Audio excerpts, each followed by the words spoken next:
Hello and welcome to Joy of Books with me, Miss Joy. Today's book is Arctic Star by Tom Palmer. This young adult fiction book was released in 2021 and contains 196 pages. Sharing his views on the book today is author and teacher TC. Thank you, Miss Joy.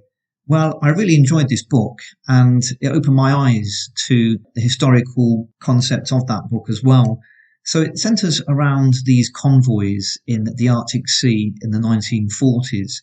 And I didn't realise until after reading this just how essential those convoys were to the war effort at that time. I mean, some of these convoys consisted up to 40 or 50 ships at any one time. And it really came across in this book the dangerous aspect and elements to their treacherous journeys there. I mean, the cold and the ice are described very early on in the first few pages, but actually the real dangers were obviously the threat from the Germans. The main character is Stephen, and his two friends Joseph and Frank also feature heavily in the novel. They are three friends from Plymouth in Devonport Docks.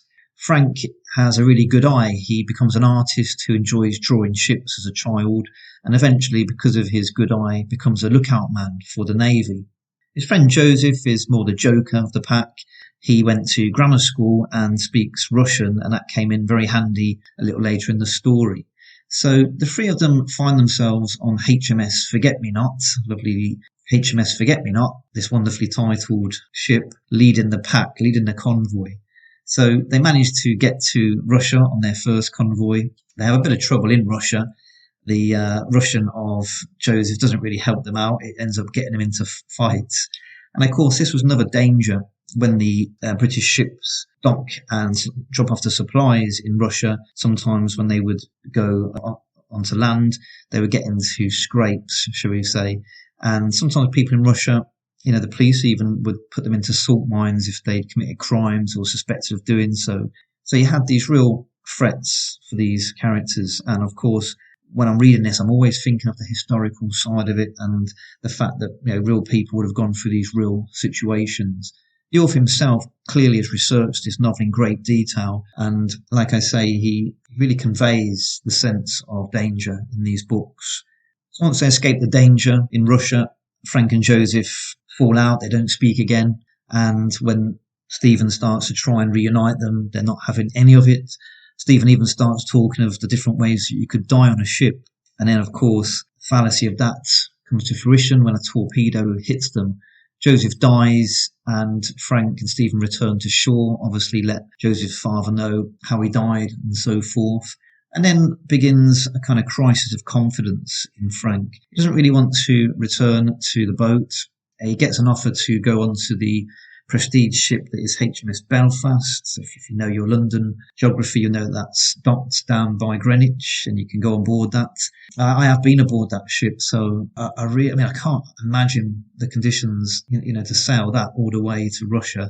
I mean, it was a big ship, but it wasn't huge by kind of tanker standards. Yeah, again, when reading the book, all these little aspects really did add to the experience. So Frank doesn't want to return to the Navy, but of course he doesn't want to be known as a coward either. So he's in this moral dilemma. Of course, the greater issue is world peace. That's what's at stake here. So he ends up returning to HMS Belfast with Stephen. Now, one kind of ominous cloud in this novel is the Scharnhorst, which is this German boat, legendary German boat. And of course, inevitably, they end up engaging in battle with the Scharnhorst. So HMS Belfast does win with aid of two other friendly ships. Again, the research of the author clearly very, very precise.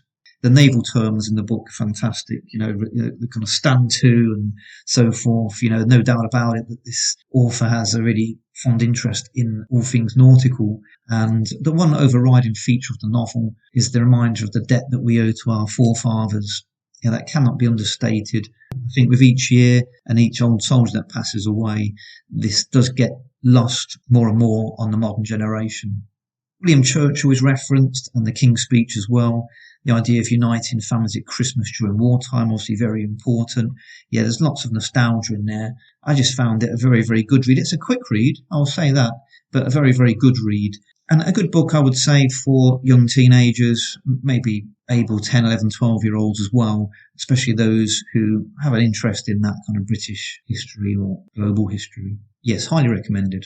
Well, thank you very much for your review of this book, TC. Arctic Star by Tom Palmer is available from all good book outlets. Thank you for joining me, and please remember to like and subscribe to Joy of Books.